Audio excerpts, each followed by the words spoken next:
Hi, welcome to Right Now, where we talk about the business and craft of writing science fiction and fantasy. I'm Jeffrey H. Haskell, author of the Full Metal Superhero series, and with me is my co-host, Rebekah Haskell, who is a graphics designer and cover illustrator, as well as a fantasy writer. Her first epic fantasy novel will be released this year in 2018. And speaking of 2018, Happy New Year.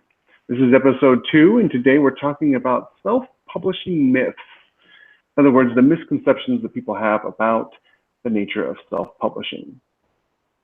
Rebekah, would you like to talk about the first one?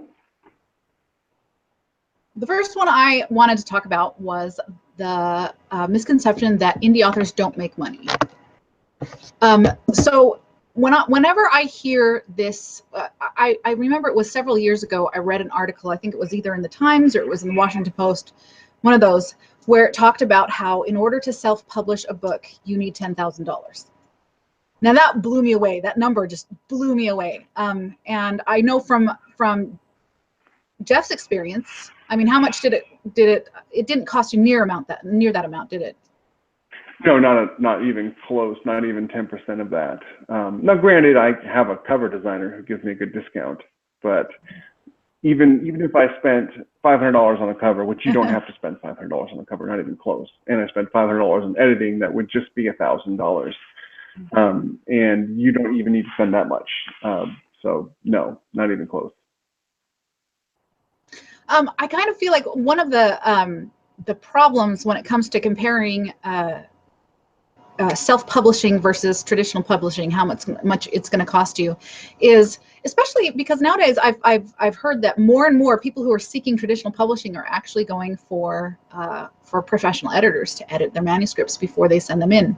I don't know if that's a widespread practice. I haven't really looked into it a whole lot. I looked into the trad pub industry and the submission process there very heavily about 5 years ago, before I started feeling like self-publishing may be the way I wanted to go instead.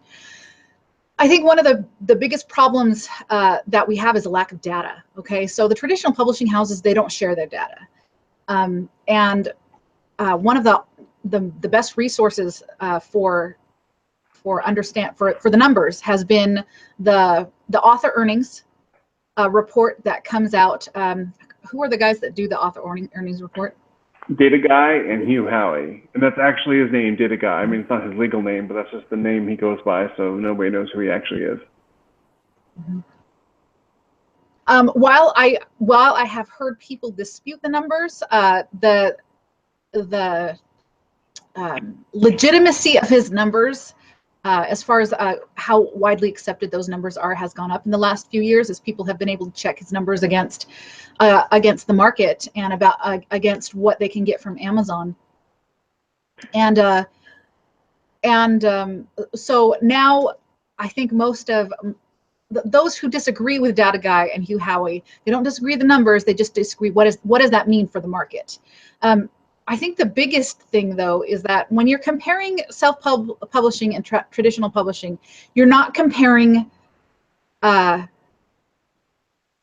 you're actually not comparing self-published to traditionally published. You're comparing self-publishing versus submitting your work to agents and publishers. So if we're talking about percentages, if we're talking about ratio of people who actually make money doing this, we are not going to stack up the number of people who are self-published against the number of people who are traditionally published. We are stacking up the number of people who are self-published against the number of people who submit to an agent or a publisher. And that is a much, much, much bigger number. Again, we don't have any numbers. The traditional publishing industry doesn't give us any numbers. But I do remember once seeing a traditional agent report that she went through as many as 300 queries per week. So that's 300 submissions of a novel per week just for one agent. I kind of feel like the gatekeepers are the group of people who read your work and decide whether or not it's good enough for other people to read it. For writers submitting to, traditionally, this means agents and publishers. For writers self-publishing, this means the initial readers of your published work, because they both have a deciding factor on whether or not anybody else gets to read it. So if you are in it for the big bucks and you just want a ticket to the top, writing's probably not the career for you. This is not a get rich quick kind of an industry. So what that leaves is, what percentage of writers have a shot at it, have a shot at actually being able to make a living doing what they want to do. And so far as I can tell from the data that we have, it is a much higher chance. You have a much higher chance of doing that by self-publishing your work than by submitting to traditional publishing. And one of the important things to remember is that everything you read in the print media is biased toward traditional publishing. Of course, they're never going to say that self-publishing is viable, because they have a vested financial interest in people not self-publishing. So it's important to remember that everybody has bias, but the paper media, the traditional media, definitely has a lot of bias about it. The New York Times especially really hates the self-publishing industry. And the publishers themselves, the big five, I mean, the way they treat authors is like dirt. So it's they don't respect authors. So it really isn't, like Rebekah said, it really isn't about self-publishing versus traditional publishing. Her 300 number is I've heard everywhere from one novel out of 100 to one novel out of 1,000. And it has nothing to do with how good you are, and everything to do with what they think they can sell that day, or what mood they're in, or what the last novel before yours they read was. In fact, anything other than you controls if your novel gets published or not. So it has really nothing to do with anything but blind luck and chance. Whereas if you self-publish, people will read your book, or if you can get people to read your book and they like your book, they'll recommend it, and more people will read it, and you'll do well. Based solely on your skill, not on blind luck. And skill is a lot of things. Obviously your cover and your blurb and all that stuff has to be top notch, and maybe just having skill and knowing what a good cover is for your genre will do it. But just bear that in mind, that the number of traditionally published authors who make it big just pales in comparison to the number of self-published authors who make it big. I wanted to add that obviously your manuscript being high quality is a given. I want to say that again, okay? Self-publishing isn't a place where you're going to make a lot of money even if your work is crap. You need people to want to read your work. So writing a good novel, that is like the first thing. That's the first thing that you need to do before you even make these other considerations of how you're going to publish it, whether you're going to self-publish or traditionally publish, what kind of cover you're going to put on it, etc., what marketing decisions you're going to make. First, write a good novel. However, I do believe that the traditionally published industry has a much narrower window of what kind of risk they're willing to accept, or what kind of markets are large enough to interest them. First and foremost, the publishing industry, for both indies and for the big publishing houses, it's a business. They are making business decisions. And if the market that you're writing for would be sufficient for you, but not for them, they're going to pass that by. So I feel like they have a much narrow window of what they're willing to accept as something that's worth their effort to sell. Yeah, absolutely. And I think that's a great segue into what our next topic is, which is self-publishing work is of low quality. And it's a huge myth, because you got people like Hugh Howey who were offered 7 figures for their series Wool, and he self-published that. Or Andrew Weir, who had the movie made Martian of his book, and he put that on a listserv before he put it on Amazon. So the whole idea that self-publishing work is low quality, in fact, the whole quality idea in general is just a really big myth, because being published is no guarantee of quality. Unless you're telling me that Snooki and people like her can write really great books as good as anybody else, then which case my worldview is just completely wrong. But self-publishing doesn't have to be low quality. There are plenty of people who do low quality work, but there are plenty of people who do really, really quality work.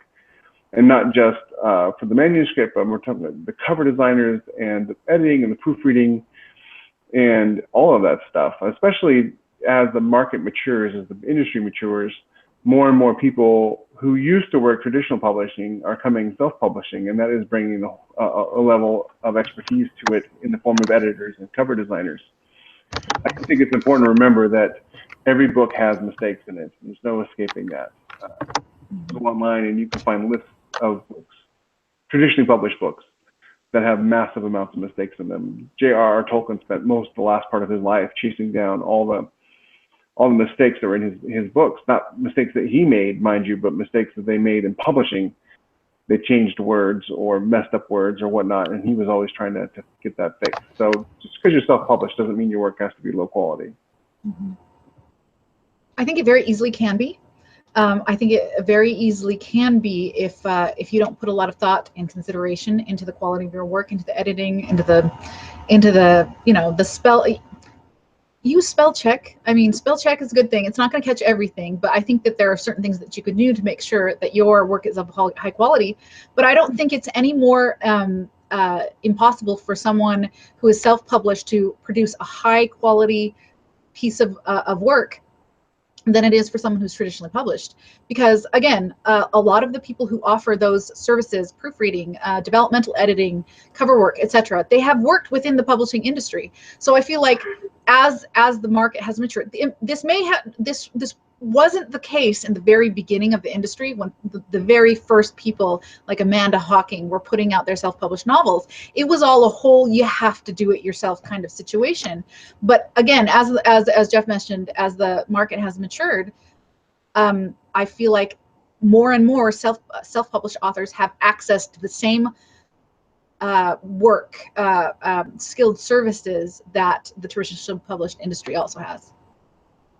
Yeah, absolutely. There's just no question about it. And if you look at some of the covers on self-published work these days, they'll blow you away.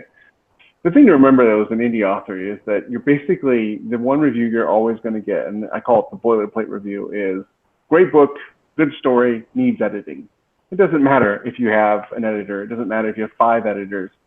They're going to say that because they have this like preconception in their mind that because it's self-published, this is why it's a myth, right? Because it's self-published, it's going to have to be riddled with mistakes. And so they'll find 2 or 3 mistakes, and they'll think, oh, if I was reading a traditional published book, I didn't find any mistakes. But you would. I find them all the time. So it's just important to remember that you're human, and you're writing, and there's going to be mistakes that people miss, and that's not that big of a deal. It's hard when you're the writer and you get those. Really, really tough, believe me. But you just got to move past it. My poor editor, he saw the review that I got that was talking about how it was riddled with errors, and he's like, I can't believe I missed so much. So I'm like, you didn't. I went back through it. There were like 3. The guy was talking about like 3 things. And something will always get through. Something will always get through. 3 things for a 60,000 word manuscript is pretty darn good. And the next review was like a glowing 5-star review about how great it was, and didn't even ever mention editing. Some readers are just like that, and they like catching those things. So the next myth we're going to be talking about is that we kind of touched on it already, but that self-publishing is expensive. And it really isn't. I'm going to let Becky talk about this one at first because she's more in tune with the cost of things, especially artwork. Go ahead.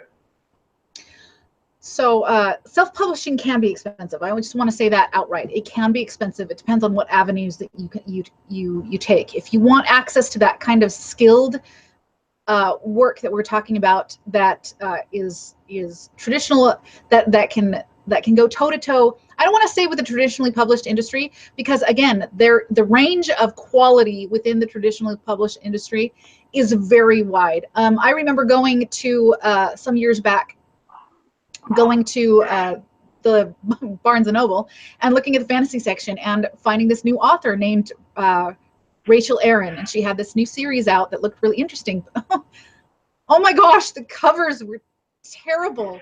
They were so bad, and I found a few mistakes within the page. It wasn't significant, but it looked very much like we don't expect to make money off of this. This is an unknown author.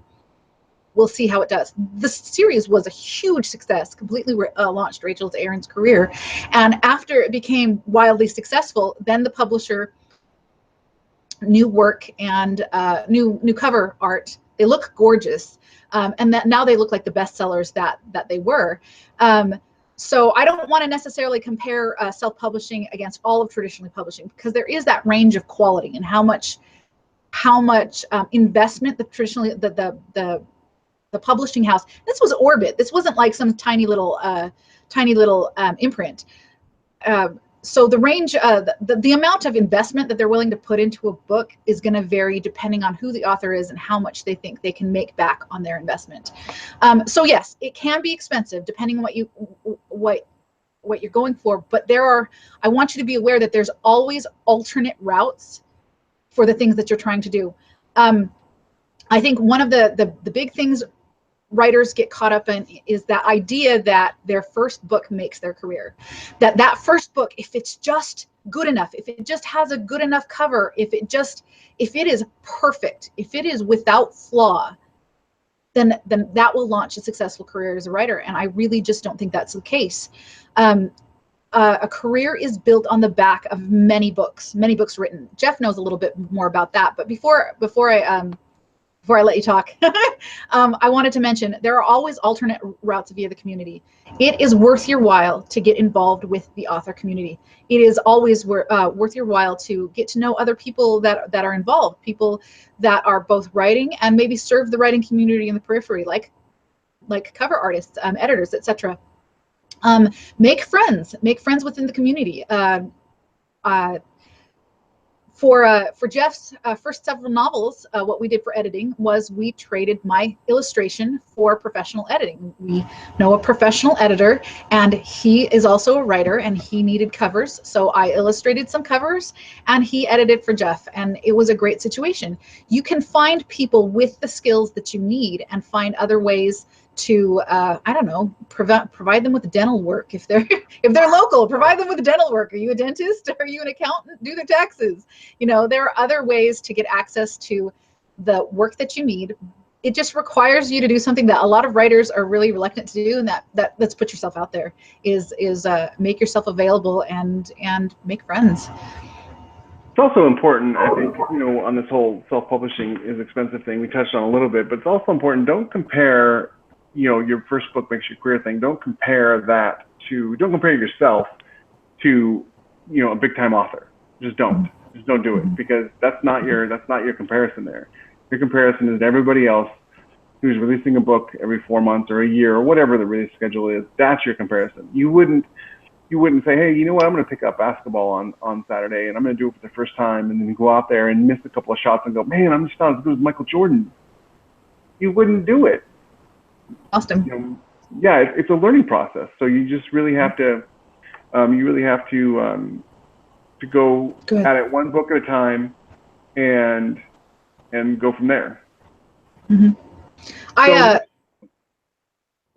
also you mentioned not comparing your first book to the best-selling authors. I think even when you go back to their first novels, and compare the quality of for most best-selling authors, once they start making traction in their career and they want to make a good return on their entire backlist, they will go back with the resources they have now that they didn't have when they were starting out. You have once your career has picked up some steam, you will have more resources than you had when you were starting out.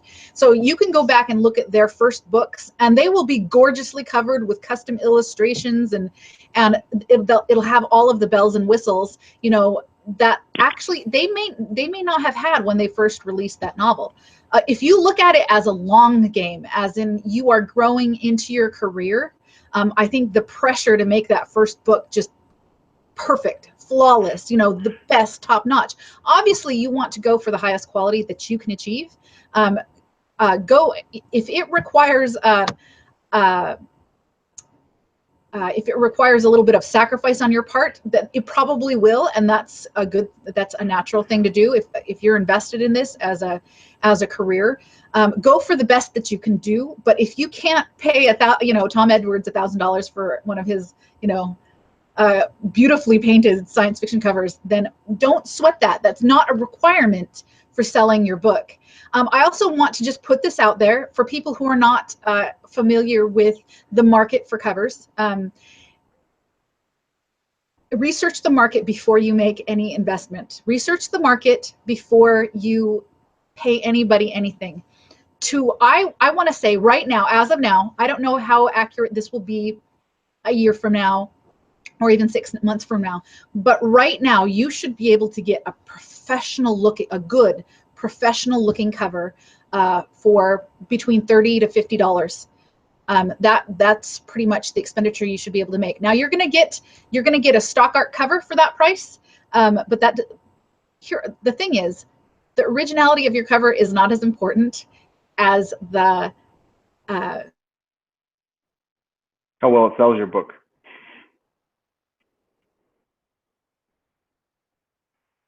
this person you see inside. You want it to have that professionalism above all else. And as your career gains some traction and you have more resources than you have now while you're starting out, you can lay out the books to get an illustrator to paint something custom for you that's just perfect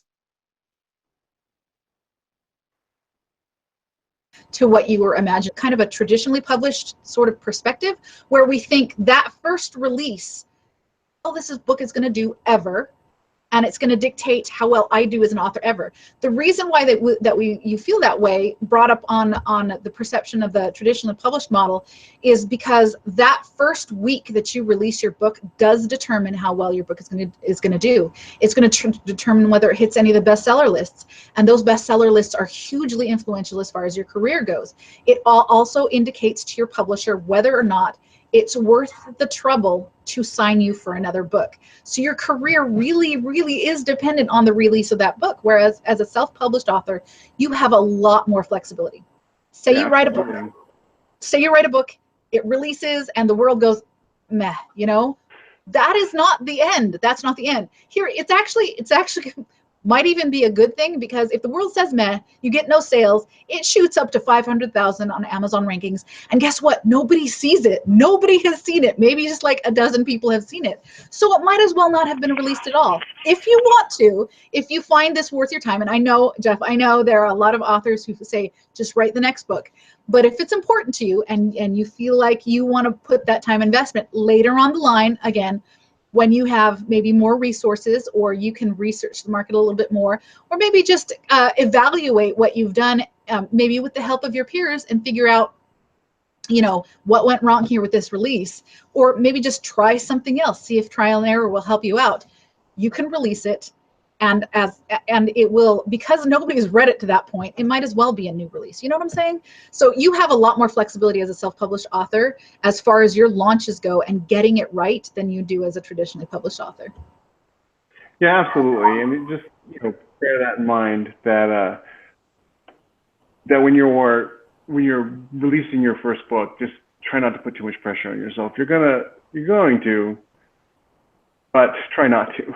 So don't worry about it if it doesn't do that well. Just keep writing. That's the rule of publishing.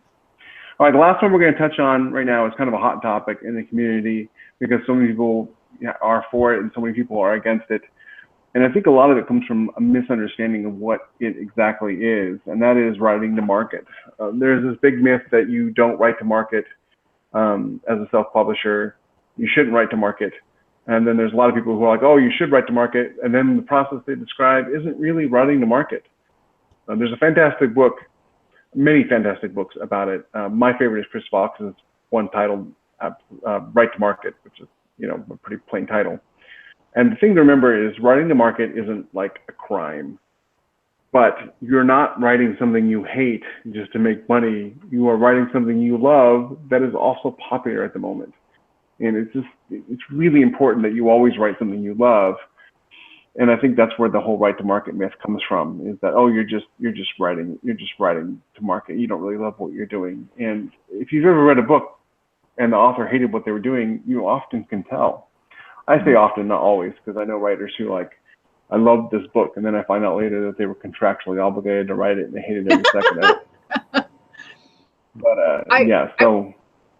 I wanted to mention, I kind of feel like within all artistic and creative communities, there is this subset, it's this pervasive notion that receiving money for your art is bad. I mean, inherently, it reduces the value of your artistic product. And I want you to examine that for a bit, especially if you are going into writing with the intent of wanting to be able to support yourself so you can do something that you love. Reject the idea of filthy lucre, okay? Because I feel like that's hugely detrimental to artists, because it insists that we have to make our creative pursuits a hobby. We have to make it into a side note in our life rather than the object of our life, like our aim as people.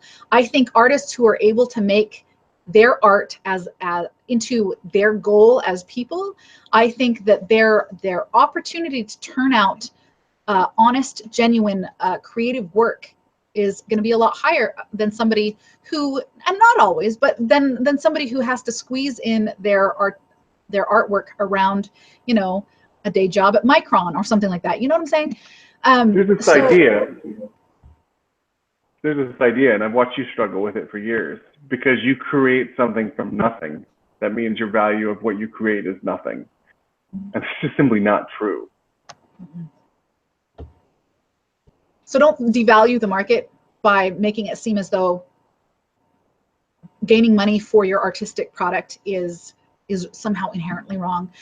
What Jeff was saying about how you want to find something that you love that's also popular is, you're going to have a sphere. Okay, this is your sphere. I don't have a chart, but this is your sphere of all the things that you love. Okay, and there might be some epic fantasy in there, and there might be some space opera, and maybe some urban fantasy or paranormal romance in there. These are all things that you enjoy to varying degrees. They may not all be your like first love, heart's desire. For instance, I do have some interest in historical fiction, even though that's not my big thing is epic fantasy, but I am interested in historical fiction too, and I wouldn't mind trying my hand at that kind of writing. So you have your sphere of the things that you're interested in writing, the things that you love and that you enjoy. And then here is the sphere of the things that are selling right now. Your job as an author, you're trying to build your career and turn this into something that can support you. Writing to market simply means finding the place where those two spheres overlap. Find that spot where your interests overlap with what the market interests are at the moment. That little sweet spot, write something there. That is writing to market. Now, do you have to always write to market? No, it's not always necessary. It's just when you write without taking the market into account, and there are varying degrees in which you can take into account, but if you write something without taking the market into account, that doesn't mean that your writing is bad or that it is destined to fail. It just means there's a little bit more luck involved. Like I've said before, when you're writing a book with the goal of making it into a career, the more you can stack the deck in your favor, the less luck makes a difference in whether or not it succeeds. And there's nothing wrong with writing in multiple genres too. So like if you want to write to market, this science fiction book that you're really excited about, and you want to write it in the science fiction genre, you want to write it in is really hot right now. Like for instance, like lit RPG is like super on fire right now.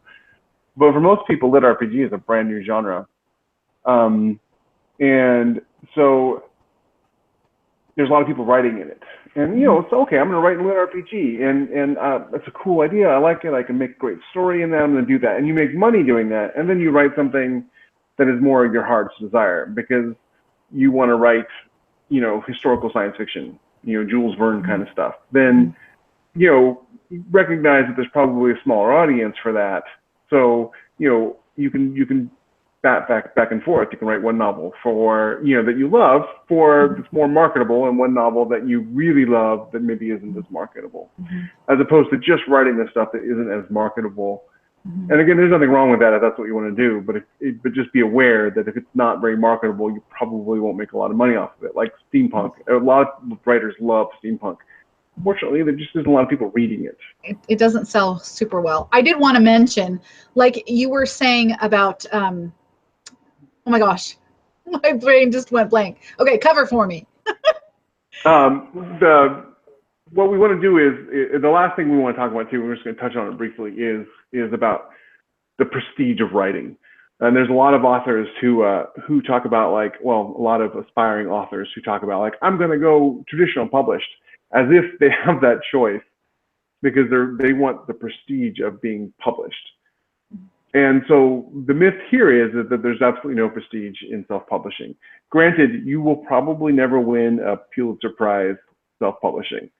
But if that is your goal you're probably also not trying to make a career of writing. You're probably just working on one book over the course of your life, because a lot of Pulitzer Prize-winning books are books that people wrote over a long period of time. Did you want to touch on that, Beck? Yeah, sure. So one of the things I want to acknowledge is that the desire for prestige, it's not a negative thing. And I feel like a lot of writers who that is a really important thing to them are really reluctant to admit that that even to themselves, because it to us it feels a little bit like wanting celebrity, that it's somehow a less worthy goal. We are all different people. We all have different emotional needs. We all do the things that we do for different reasons, and we all write for different reasons. And whatever reason that you write, whether it is catharsis, whether it is healing from trauma, whether it is the desire to entertain, or whether it is a desire to do something fun as a living, or the desire to receive the, I don't want to make this sound bad, receive the praise of your peers for your good work. Everybody wants to be acknowledged by their peers for their good work. Everybody does. So again, it's not a negative thing to go into it with one of your primary desires being prestige, being recognized for your hard work and for your good work. I think all writers have that to some degree, all of us. For some of it, it's more important to us than others. And I think you just need to be really, really honest with yourself about what your goals are. If prestige among a literary community, critics, award committees, etc., if that is near the top of your list, self-publishing is not going to get you the results you want. Not as of yet. Now, I won't say never. Jeff says you will never win a Pulitzer Prize as a self-published author. I won't say that, because I kind of feel like the world has changed. The world of publishing has changed so dramatically in the last 10 years. I don't know what it's going to do in the next 10. A lot of the stigma of self-publishing and being looked down at for self-publishing, or being told that you're simply self-publishing because you're not good enough to get a publishing contract. A lot of that has started to fade as self-published authors have upped their game, as the work has gained more quality, and as readers have responded with their money about what they want to read. So I won't say that this will never happen, but right now, if you're making that choice, if prestige among a literary community is your goal, self-publishing is probably not where you're going to get that. However, there is a certain prestige that you can get as an author, and I think it's super gratifying for the people who do this, who self-publish. I think it's the thing that's most important to them. You want to talk about that, Jeff? Yeah, I just want to reinforce it, because of your idea that you were talking about how wanting prestige isn't a bad thing. There have been a lot of psychological studies about work. And everybody almost always says money is their main goal, but almost everybody, money is not what motivates them. Most people are motivated by the idea that somebody will appreciate the work that they've done, and there's absolutely nothing wrong with that. Mm-hmm. It's just like there's nothing wrong with pursuing a traditional publishing career, or there's nothing wrong with pursuing a self-publishing career. Where you get into the wrong is when you start saying like, well, I'm so much better than you because of X, Y, Z. And that can be, I'm better than you because I've sold 1 million books self-publishing, or I'm better than you because I crowd-pubbed one book. It doesn't really matter. Mm-hmm. Everybody's in it for different reasons, and ultimately you have to do the thing that makes you happy in your career. Otherwise you're miserable, and nobody wants to be miserable. I spent most of my life being miserable with my career. Not with my family life, mind you. My family life is awesome, but my career sucked. And switching to writing has fulfilled me in a way that I have just could never have imagined before. And I personally don't need the prestige, and I don't need accolades or awards. They'd be nice. I won't say that. They'd be nice. You wouldn't turn them down? If somebody wants to make an award and give it to me, that'd be great. But I'm in it for two things. I'm in it because I love doing it. And like I said on Lizzie's podcast, I'm in it for the money, princess, not your rebellion. So just, whatever works for you, that's the way you want to go. Just, don't try to square peg round hole it. Just, do the thing that works for you, and try not to have any misconceptions about it. Mm-hmm. And as a self-published author, it doesn't mean you don't get any recognition for your work. You get recognition from your readers. Ultimately, that is where your recognition comes from. I mean, Jeff, I've heard you talk about the fact that interacting with the people who have read your books and have enjoyed them, that is probably your favorite part of making this your career. This is your favorite part of the job. I mean, you enjoy the writing, but interacting with those people who've read what you liked and really it worked for them, the ones that are really your audience, that's by far and away the most fun part of it. And you're good, that self-publishing is as legitimate a way to reach that goal, if that is your goal, as traditional publishing is. So self-publishing does offer prestige. It just offers it from a different corner. You'll get it among your peers, the other authors who self-publish alongside of you, and you will get it from your readers as well. If you feel like that's going to satisfy you as a person, and you're not going to cry too hard over the lack of critical acclaim and literary awards, self-publishing is absolutely a legitimate choice for you.